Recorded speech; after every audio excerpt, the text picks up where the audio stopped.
Mani bērni, Robertu un Emīlija, gribu jums pastāstīt kādus jaunumus no šī 2024. gada rudens. Kā kādā no iepriekšējām reizēm es stāstīju, biju ierunājis savas māsas Ilonas vēstuli, ar kuru viņa sacīja, ka viņa un viņas ģimene plāno būt Latvijā un cer satikt arī mūs, jūs, mani bērni un arī mani. Diemžēl tas nav noticis. Mana māsa bija aizrakstījusi šo vēstuli, ka vēlas jūs satikt un aizvest jūs ciemos pie manis, taču nesaņēma it nekādu atbildi no jūsu patēva un no jūsu mātes Kristīnas. Tāda ir īstenība. Tāpat apstiprina to, ka neesmu saņēmis no jums nevienu īsziņu, ja arī jūs esat man ko rakstījuši, un neesmu saņēmis arī nekādu citu informāciju par to, kā jums klājas, kur jūs esat. Neko no tā, ko jūs paši gribētu man pastāstīt. Taču es ticu, pienāks laiks, kad jūs runāsiet un pastāstīsiet visu to, ko līdz šim cietsirdīgi un ļauni cilvēki, kas ir kļuvuši par necilvēkiem, ir jums lieguši. Man nav šaubu par to, ka viņi jums liedz, viņi jums draud un neļauj runāt to, ko jūs gribētu teikt. Kāpēc es tā domāju un to zinu tā teikt? Tāpēc, ka ir arī iepriekšējās pieredzes kopš tiem laikiem, kad pret mani vērsās apmelotāji, ļaundari, ļaundaru bars pret mani un pret jums. Robertu un Emīlija, es jūs aicinu meklēt iespēju, lai man piezvanītu, saukšu vēlreiz savu tālruņa numuru 298 11 361 vai uz e-pastu manai tautai@gmail.com. Ja arī šīs ziņas vai jūsu zvani man tiek pārtverti, kas arī nav izslēgts, lūdzu atrodiet iespēju caur citiem cilvēkiem man uzrakstīt.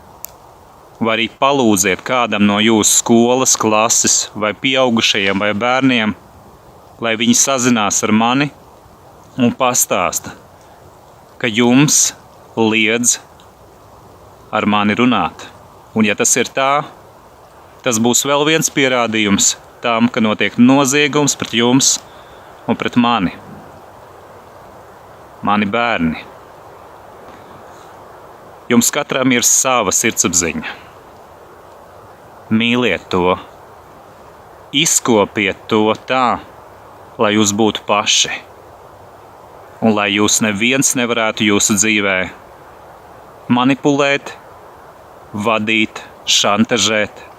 Nāks gadi, kad jūs sapratīsiet visu to, vēl precīzāk, ko esmu teicis nu pat. Es jūsu tētis, jūs mīlu, un es neesmu savā dzīvē nevienam ļāvis sevi salauzt, tāpēc pret mani vēršas. Es neesmu ļāvis nevienam uzspiest varmāku politiku sev. Un cik tas bija no manis atkarīgs tajā situācijā, kad vēl dzīvoju kopā ar jūsu māti, es neļāvu to uzspiest arī jums. Taču jūsu māte kopā ar saviem nolādētajiem, nelaimīgajiem, sabiedrotajiem jums uzspieda, piespiedu testus, piespiedu vakcināciju. Emīliju uzsēdināju uz nervu zālēm, lai viņa nemeklētu mani. Es to visu esmu piefiksējis. Un tas viss, kas vēl nav ticis izgaismots, tiks izgaismots.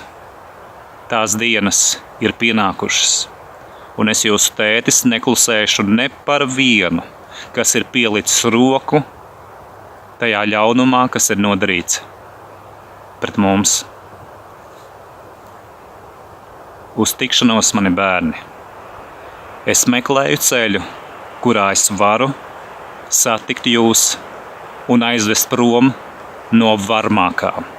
No šiem varmākām, kas izliekas par jūsu draugiem, no varmākām, kas sevi saukuši par Latvijas valsti, kas ir piesavinājušies Latvijas valsts vārdu. Mani bērni, esiet uzmanīgi no liekuļiem, kas ir maitas, ja postītāji.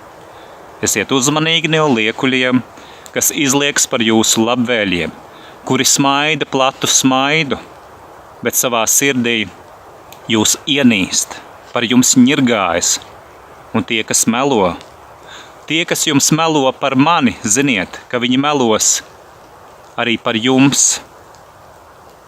To viņi dara visbiežāk aiz muguras. Un kad viņi apvieno spēkus, tad viņi sāk arī atklātībā līst ārā, jo tikai barā viņi sajūtās droši. Kad jūs paskatīsieties šiem maitām un liekuļiem acīs, tad jūs redzēsiet, ka viņi bēgs no jums. Un būs tā, kā arī manā dzīves pieredzē, kad neviens vien ir teicis un brīnījies, ka es uzdodu arī jautājumus, kā kāds arī melu raksts portālā Delfi to vēstīja, ka kāda žurnāliste brīnījās par to, ka es, Mareks Markus, jūsu tētis, uzdodu jautājumus. Pie šī arī ir jautājums. Vai tad par to būtu jābūt kādam izbrīnam, ka cilvēks uzdod jautājumus? Domājošs cilvēks, pieredzējis cilvēks neizvairās no jautājumiem. Jautājumus uzdod un sagaida atbildi. Un ja nesagaida, tad jautā vēlreiz. Un patiesība, mani bērni, bieži vien šajā pasaulē ir ļoti skarba. Jo, kā jau teicu, daudzi cilvēki ir kļuvuši par necilvēkiem, un mums ir sirdsapziņa, par kuru jau teicu, lai Dievs dod spēku un gudrību arī jums to izkopt, un savā sirdsapziņā arī atpazīt, kas ir cilvēki un kas ir necilvēki, kas ir godīgi un patiesi, un kas ir liekuļi un maitas. Mani bērni, esiet stipri un uzticēsimies mūsu radītājam. Viņš sagādās to, ka mēs redzēsimies. Ar labu dienu!